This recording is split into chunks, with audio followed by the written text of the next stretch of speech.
Lane XL. அதாவது இப்போ உள்ள காலத்தில் வந்து எக்ஸலோட அத்தியாவசியம் வந்து நாளுக்கு நாள் ரொம்ப அதிகமாயிட்டே தான் இருக்குது. நம்ம ஒரு மளிகை கடை அண்ணாச்சியிலேருந்து கார்ப்பரேட் கம்பெனி வரைக்கும் எல்லாருக்குமே எக்ஸல் வந்து ரொம்ப தேவையாக இருக்குது. இது நீங்கள் எந்த டிபார்ட்மெண்ட்டாக இருந்தாலும் சரி, நீங்கள் ஒரு ஃபினான்ஸாக இருக்கலாம், கார்ப்பரேட் கம்பெனியில் வேலை பார்க்கலாம், அல்லது இன்ஜினியரிங்கில் எனி டிபார்ட்மெண்ட்டு, சிவிலோ மெக்கானிக்கலோ கம்ப்யூட்டர் சயின்ஸோ எந்த டிபார்ட்மெண்ட்டாக இருந்தாலும் எக்ஸலோட இம்பார்ட்டன்ஸ் வந்து ரொம்ப ரொம்ப நாளுக்கு நாள் அதிகமாகிட்டே தான் இருக்குது. ஸோ ப்ரெசண்ட்டாக ஃபீல்டில் வேலை பார்க்குறவங்கள்ட்ட கேட்டிங்க அப்படின்னா இந்த எக்ஸலோட தேவையை பற்றி ரொம்ப டீட்டெயிலாகவே சொல்லுவாங்க. அவ்வளோ வந்து நீங்கள் படித்த டிகிரிக்கு எவ்வளோ வேல்யூ இருக்கோ அந்த அளவுக்கு எக்ஸலோட நாலேஜ் வந்து உங்களுக்கு அங்கே ஒர்க் பண்ணும்போது அந்தளவுக்கு சப்போர்ட்டிவாக இருக்கும் நீங்கள் அந்த ஒர்க்கை ப்ராக்ரஸ் பண்ணுறதுக்கு. ஸோ நம்ம அதில் வந்து பேசிக்கான சில ஃபார்முலாஸ் அண்ட் ஃபங்க்ஷன்ஸை பற்றி அடுத்தடுத்த வீடியோஸில் பார்க்க போகிறோம். இன்றைக்கி ஃபஸ்ட்டு வந்து ஒரு 10 இம்பார்ட்டண்டான ஃபார்முலாஸை பற்றி நான் அந்த வீடியோவில் சொல்ல போகிறேன். அது என்ன அப்படின்னு பார்த்தீங்கன்னா 10 basic Excel formulas must know அப்படின்னு நான் ஒரு ஹெட்டிங் வச்சுட்டு ஒரு 10 முக்கியமான ஃபார்முலாஸை சொல்லியிருக்கேன். அதில் லாஸ்ட் 9 and 10 பார்த்தீங்கன்னா இது என்னடா அது ரொம்ப சிம்பிளாக இருக்கே அப்படின்னு தோணும். எக்ஸலை பொறுத்தளவில் ரொம்ப சின்னதோ பெருசோ எந்த ஃபார்முலாவோ இருந்தாலும் ப்ராக்டிஸ் மட்டும்தான். ஃப்ரீக்வெண்ட்டாக எவ்வளோக்கு எவ்வளோ நீங்கள் யூஸ் பண்ணுறீங்களோ அதுக்கு எவ்வளோ வந்து உங்களுக்கு ஞாபகத்தில் இருக்கும். இப்போ இதில் வந்து பார்த்தீங்கன்னா ஓகே 1லேருந்து வரலாம். VLOOKUP அண்டு கன்கார்டினேட், இது ரொம்பவே ஒரு முக்கியமான ஃபார்முலாஸ் தான். And count if and count ifs, if எஸ்ன்னு ஒன்று இருக்கு இல்லையா, எஃப்ஸ் ரெண்டுக்கும் ஒரு டிஃப்ரென்ஸ் இருக்குது. அது என்னங்கிறத அடுத்த வீடியோ வரும்போது சொல்கிறேன். அடுத்து கவுண்ட் ஏ அண்டு கவுண்ட், இதுக்கும் ரெண்டுக்கும் ஒரு சின்ன டிஃப்ரென்ஸ் இருக்குது. அதையும் உங்களுக்கு வீடியோவில் நான் சொல்கிறேன். And lower upper proper and sum average. So இப்போ இந்த வீடியோவில் நம்ம ஃபஸ்ட்டு 5 ஃபார்முலாஸ் மட்டும் டீட்டெயிலாக பார்க்கலாம். அடுத்த வீடியோவில் வந்துட்டு அடுத்த 5 நம்ம செப்பரேட்டாக பார்க்கலாம். ஓகே, ஸோ நம்ம உங்களுக்கு இதே மாதிரி கண்டினியூஸாக ஒரு நல்ல வீடியோஸ் வந்து தெரிஞ்சுக்கணும், எக்ஸலை பற்றின அடுத்தடுத்த வீடியோஸ் வேணும் அப்படின்னா நீங்கள் சேனலை சப்ஸ்கிரைப் பண்ணிக்கோங்க. உங்களுக்கு அடுத்தடுத்த வீடியோஸ் உங்களுக்கு ஒரு நோட்டிஃபிகேஷன் வரும். நம்ம அடுத்தடுத்து பண்ணலாம் வீடியோஸ். ஓகே, ஸோ இப்போ ஃபஸ்ட்டு வந்து நம்ம VLOOKUP என்னன்னு பார்க்கலாம். ஓகே, நான் அதுக்கு வந்து ஒரு சாம்பிளாக ஒரு டேபிள் க்ரியேட் பண்ணியிருக்கேன். ரொம்ப சிம்பிளான சும்மா ஒரு சிம்பிளான டேபிளை க்ரியேட் பண்ணியிருக்கேன். நீங்கள் இந்த மாதிரி சின்ன டேபிள் வந்து நீங்கள் வந்து ஒர்க் பண்ணும்போது என்ன வரும்னா இது வந்து மொத்தமே ஒரு 5 வேல்யூ தான் வச்சு நான் பண்ணியிருக்கேன். இது வந்து நீங்கள் ஒர்க் பண்ணும்போது ஆக்சுவலாக உங்களுக்கு எங்கே இந்த மாதிரி ஃபார்முலாஸ்லாம் தேவைப்படும்னா ஒரு 50 வேல்யூ 100 வேல்யூ இல்லாட்டி 5000 வேல்யூ 10,000 வேல்யூ. நான்லாம் ஒர்க் பண்ணுற ப்ராஜெக்ட்டில் பார்த்தீங்கன்னா எங்களுக்கு நான் மெக்கானிக்கல் இன்ஜினியர் தான். இப்போ என்னோடய ப்ராஜெக்ட்லாம் பார்த்தீங்கன்னா 50,000 வேல்யூ ஒரு 50,000 60,000 வேல்யூஸ்லாம் இருக்கும். அதுக்குள்ளே நமக்கு தேவையான ரிசல்ட்ஸ் எடுக்கிறதுக்கு இந்த ஃபார்முலாஸ்லாம் ரொம்ப யூஸ்ஃபுல்லாக இருக்கும். ஸோ ஃபஸ்ட்டு நம்ம VLOOKUP பண்ணிடலாம். VLOOKUP ஓகே, நான் இப்போ வந்து உங்களுக்கு VLOOKUP இதில் என்ன பண்ணியிருக்கேன் அப்படின்னா ஃபார்முலாஸ் உங்களுக்கு ரீட் ஆகும்னு நினைக்கிறேன். VLOOKUPல வந்துட்டு இந்த தமிழ் இப்போ வந்து அந்த டேபிளை ஃபஸ்ட்டு எக்ஸ்பிளைன் பண்ணிடுறேன். அதாவது மொத்தம் ஒரு 5 சப்ஜெக்டில் 5 பேர் எடுத்த மார்க்ஸ் தான் இதில் போட்டிருக்கேன். அதை வச்சு தான் உங்களுக்கு இந்த டேபிளை எக்ஸ்பிளைன் பண்ண போகிறேன். ஓகே, அதில் வந்துட்டு தமிழ், இப்போ தமிழில் அர்ஜுன் எவ்வளோ மார்க் எடுத்திருக்கான் அப்படிங்கிறதான் இப்போ நம்மளோட கொஸ்டின். ஸோ அது என்னன்னா ஃபார்முலா மறுபடியும் உங்களுக்கு டைப் பண்ணுறேன்.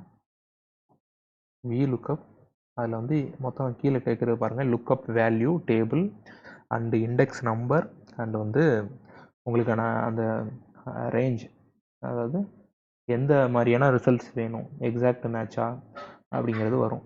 ஸோ ஓகே, ஃபஸ்ட்டு வந்து தமிழ், என்னோடய லுக்கப் வேல்யூ வந்து தமிழ் கமா அடுத்து வந்து டேபிள் வந்து இப்போது என்னோடய கொஸ்டின் வந்து ஏ காலத்தில் இருக்குது. அதாவது நான் தமிழை வச்சு தான் பண்ணுறேன். என்னோடய ஆன்சர் வந்து அர்ஜுனுக்கானது, அதாவது பி காலத்தில் இருக்குது. ஸோ ஏ அண்டு பி ரெண்டையும் சேர்த்து செலக்ட் பண்ணுங்கள். செலக்ட் பண்ணிவிட்டு ஸோ வந்து ஏ வந்து 1ஆம் நம்பர், பி வந்து 2. இப்போ உங்களோட ஆன்சர் சியில் இருக்குன்னா அது 3ன்னு போடணும். ஸோ வந்து இப்போ நமக்கு இது வந்து செகண்ட், ஸோ 2 அண்டு அடுத்து வந்து எனக்கு வந்து எக்ஸாக்ட் மேட்ச் தான் வேணும். தமிழுக்கான எக்ஸாக்ட் ரிசல்ட்டு தான் வேணும். ஸோ ஓகே, ஆன்சர் பார்த்தீங்கன்னா 98 எக்ஸாக்டாக அதே ஆன்சர் வந்துருச்சு. அதே மாதிரி நீங்கள் சோசியலுக்கு வசந்துக்கு பார்க்கணும் அப்படின்னா கூட நீங்கள் அதே மாதிரி போடலாம். ஆனால் போடும்போது என்னென்னு பார்த்தீங்கன்னா இங்கே பார்த்தீங்களா 3 நான் செலக்ட் பண்ணியிருப்பேன். செலக்ட் பண்ண காலம் வந்து A to C வரைக்கும் செலக்ட் பண்ணியிருப்போம் அந்த டேபிள். அண்டு நம்பர் வந்து இண்டெக்ஸ் நம்பர் வந்து 3ன்னு கொடுத்துருப்போம். ஃபால்ஸ்னா எக்ஸாக்ட் மேட்ச். ஸோ வந்து வசந்து சோசியலில் எவ்வளோ மார்க் எடுத்திருக்கான்னு நம்ம கேட்டப்போ 87 வந்திருக்கு சோசியல். அது பார்த்தீங்கன்னா வசந்த். ஸோ பார்த்தீங்கன்னா கரெக்டாக இங்கே வந்து மேட்ச் ஆகுனா 87. ஸோ இதுதான் VLOOKUP. இது வந்து நீங்கள் எவ்வளோ பெரிய வேல்யூஸ் எவ்வளோ பெரிய டேபிளாக இருந்தாலும் இந்த மாதிரி ஈஸியாக நீங்கள் ரிசல்ட் எடுத்துடலாம். அண்ட் அதுக்கு அடுத்து இப்போ பார்க்க வேண்டியது கன்கார்டினேட். கன்கார்டினேட்டுங்கிறது என்னென்னா இங்கே பார்த்தீங்கன்னா இப்போ மை நேம் இஸ் பில்லா இந்த வந்து எப்படி இருக்குன்னா இண்டிவிஜுவல் செல்ஸில் இருக்குது. ஸோ இதை வந்து எப்படின்னா நம்ம ஒரே செல்லுக்குள்ளே கொண்டு வரணும் அப்படிங்கிறது தான் அந்த கன்கார்டினேட். ஸோ இந்த கன்கார்டினேட்டுங்கிறது வந்து ஒரு சிம்பிளான ஃபார்முலா தான். கன்கார்டினேட் இருக்குல்ல, கன்கார்டினேட். ஸோ ஃபஸ்ட்டு இதை செலக்ட் பண்ணிக்கோங்க. ரெண்டாவது ஆப்போசிட் குறி ஓப்பன் பண்ணி ஒரு ஸ்பேஸ். இந்த ஸ்பேஸுக்கு பதில் நீங்கள் என்னென்னாலும் வச்சுக்கலாம். ஹைஃபன் வேணும்னா ஹைஃபன் போட்டுக்கலாம். என்ன வேணுமோ அதை போட்டுக்கிட்டிங்கன்னா உங்களுக்கு வந்து அந்த ரிசல்ட் அதே மாதிரி வரும். உங்களுக்கு நீங்கள் எப்படி போடுறீங்களோ அதை பொறுத்து உங்களுக்கான ரிசல்ட் வரும். அதுக்கு அடுத்து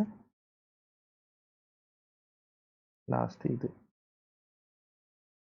நம்ம இங்கே வந்து கமா போடல, கமா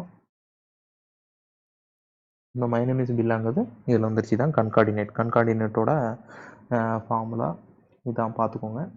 நீங்கள் இதை மாதிரி எவ்வளோ கண்டென்ட் இருந்தாலும் சரி அது எல்லாத்தையும் ஒரு சிங்கிள் காலத்துக்குள்ளே சிங்கிள் செல்லுக்குள்ளே வரணும் அப்படின்னா நீங்கள் எப்படி பண்ணிக்கலாம். டிஃப்ரெண்ட் செல்லுக்குள்ளே இருக்கிறத சிங்கிள் செல்லுக்குள்ளே கொண்டு வரணும்னா இப்படி கொண்டு வந்துடலாம் சிம்பிளாக. இதை வந்து சிங்கிள் செல்லுக்குள்ளே இருக்கிறத டிஃப்ரெண்ட் இதுக்கு கொண்டு போகிறதுக்கு வேறு இது இருக்குது. நான் அடுத்த வீடியோஸில் அதை பற்றி சொல்கிறேன். ஓகே. அப்புறம் நம்ம அடுத்து பார்க்க வேண்டியது என்னென்னா கவுண்ட் இஃப். ஸோ வந்து கவுண்ட் இஃப் அப்படிங்கிறது வந்து உங்களுக்கு இப்போ வந்து அர்ஜுன் வந்து எவ்வளோ 100 எடுத்திருக்கான் அப்படிங்கிறதான் கொஸ்டின்னு வச்சுக்கோங்க. அதுக்கு வந்து கவுண்ட் இஃப் ஃபார்முலாவை நம்ம யூஸ் பண்ணலாம். நான் எப்படி யூஸ் பண்ணியிருக்கேன் அப்படின்னா COUN கவுண்ட் இஃப் பார்த்தீங்கன்னா கவுண்ட் இஃப் வந்து இப்போ டேபிள் ஃபஸ்ட்டு வந்துட்டு ரேஞ்சை செலக்ட் பண்ணிக்கோங்க. இதுலேருந்து இதுதான் நம்ம ரேஞ்சு. இதில் வந்து அண்டு இதில் வந்து 100. ஸோ யாருக்கு 100 எவ்வளோ எடுத்திருக்காங்க தான் கொஸ்டின்னு. அது பார்த்தீங்கன்னா 0ன்னு வரும். இப்போ இதே இது வந்து நீங்கள் இவனுக்கு போட்டு பார்த்தீங்கன்னா அடுத்து வசந்துக்கு கேரக்டருக்கு போட்டு பார்த்தீங்கன்னா உங்களுக்கு வந்து சாரி இங்கே இருக்குது வசந்துங்க கேரக்டருக்கு போட்டு பார்த்தீங்க அப்படின்னா உங்களுக்கு என்ன வரும்னா 2ன்னு ஆன்சர் வரும். அதே தான் கவுண்டு இஃப். அந்த டேபிளில் வந்து இதுலேருந்து அந்த 5 வேல்யூ மொத்த வேல்யூ வந்து அதை செலக்ட் பண்ணிவிட்டு நீ 100ன்னு அடிச்சிங்கன்னா எத்தனை 100 இருக்கோ அதை தனியாக கவுண்ட் பண்ணி சொல்லிடும். இதே இது வந்து 100s இன் மேக்ஸ் இப்படி வந்து பர்டிகுலராக இந்த சப்ஜெக்ட் தான் வேணும். இப்போ நம்ம போட்டது வந்து அது எல்லா 100ஐயும் கவுண்ட் பண்ணும். பட் அதில் வந்து உங்களுக்கு பர்டிகுலராக மேக்ஸ் தான் வேணும் அப்படின்னா நீங்கள் வந்து இப்போ இதில் பார்த்தீங்க அப்படின்னா இது திருப்பி உங்களுக்கு கவுண்ட் இஃப் என்னன்னு சொல்கிறான். COUNT count ifs. Count ifs அப்படிங்கிறதுல வந்துட்டு நீங்கள் எத்தனை கண்டிஷன்னாலும் போட்டுக்கலாம். ஸோ ஃபஸ்ட்டு கண்டிஷன் வந்து இந்த 5 சப்ஜெக்டில் எனக்கு தேவையான என்ன சப்ஜெக்ட்டு நான் வந்து இப்போது மேக்ஸ் அப்படின்னு போடுறேன்னு வச்சுங்க. மேக்ஸ். ஸோ இதுதான் ஃபஸ்ட்டு கண்டிஷன். ரெண்டாவது வந்து அதே இதில் வந்துட்டு இந்த ரேஞ்சுக்குள்ளே மேக்ஸில் 100. ஸோ இதை க்ளோஸ் பண்ணிங்க ப்ராக்கெட்டு. ஸோ பண்ணிங்கன்னா என்ன வந்திருக்கு அப்படின்னா இங்கே பார்த்துங்க. இப்போது நம்ம கொஸ்டின் என்னென்னா மேக்ஸில் 100 எடுத்திருக்கானா? ஆமாம் எடுத்திருக்கான். ஸோ அதனால் வேல்யூ 1ன்னு வந்திருக்கு. இப்போ வந்துட்டு இப்போ வேல்யூ எடுத்திருந்தா அது கவுண்ட் பண்ணும். இப்போ எனக்கு அந்த இது ஃபார்முலா இதே தான் போட்டிருக்கேன். எனக்கு வந்து 0ன்னு இருக்கு. ஏன்னா நான் மேக்ஸில் வந்து எக்ஸாமே எழுதலை, நாட் அப்பியர். ஸோ அதனால் வந்துட்டு 0ன்னு காட்டுது. இதுதான் கவுண்ட் அண்ட் கவுண்ட் இஃபுக்கான டிஃப்ரென்ஸ். ஸோ அண்டு கவுண்ட் அதுக்கப்புறம் வந்து அதுக்கப்புறம் வந்து கவுண்ட் ஏ அண்டு கவுண்ட்டு என்னென்னு பார்த்தீங்கன்னா இப்போ இங்கே பாருங்கள். இதில் வந்து நான் கவுண்ட் ஏ போட்டிருக்கேன். ஸோ கவுண்ட் ஏல பார்த்தீங்கன்னா இப்போ இதிலேருந்து இதுக்குள்ளே உள்ள எல்லாத்தையுமே கவுண்ட் பண்ணணும். ஸோ கவுண்ட் ஏ வந்து அது லெட்டர்ஸோ நம்பர்ஸோ எதுவாக இருந்தாலும் கவுண்ட் பண்ணிடும். ஆனால் அதனால தான் எனக்கு 5ன்னு காட்டுது. நான் அந்த எக்ஸாம் வேறு ஏற்கனவே எழுதலை. ஆனால் எனக்கு வந்து என்ன காட்டுது, நான் எக்ஸாம்ஸ் அப்பியர்டு தான் எனக்கு வேணும். நான் கவுண்ட் ஏ ஃபார்முலா யூஸ் பண்ணும்போது என்னென்னா இது வந்து எல்லாத்தையுமே கவுண்ட் பண்ணி 5ன்னு காட்டுது. ஸோ அது தப்பு. ஸோ அந்த ஃபார்முலாவை யூஸ் பண்ணாமல் நீங்கள் வந்து என்ன பண்ணணும்னா கவுண்ட் ஃபார்முலா யூஸ் பண்ணீங்க அப்படின்னா இதுலேருந்து இது வரைக்கும் கவுண்ட் ஃபார்முலா யூஸ் பண்ணி ஓகே கொடுத்தீங்கன்னா 4ன்னு காட்டும். கவுண்ட் ஃபார்முலா வந்து ஒன்லி நம்பர்ஸை கவுண்ட் பண்ணும். கவுண்ட் ஏ வந்து என்னென்னா நம்பர்ஸோ லெட்டர்ஸோ எதுவாக இருந்தாலும் கவுண்ட் பண்ணும். அதுதான் அதுக்கான matter. Okay. So next 5 formula நம்ம அடுத்தடுத்த வீடியோஸில் நம்ம பார்க்கலாம். ஸோ இந்த மாதிரி ஃப்ரீக்வெண்ட்டாக உங்களுக்கு வந்து வீடியோஸ் வேணும்னா நம்ம சேனலை சப்ஸ்கிரைப் பண்ணிக்கோங்க. தேங்க்யூ.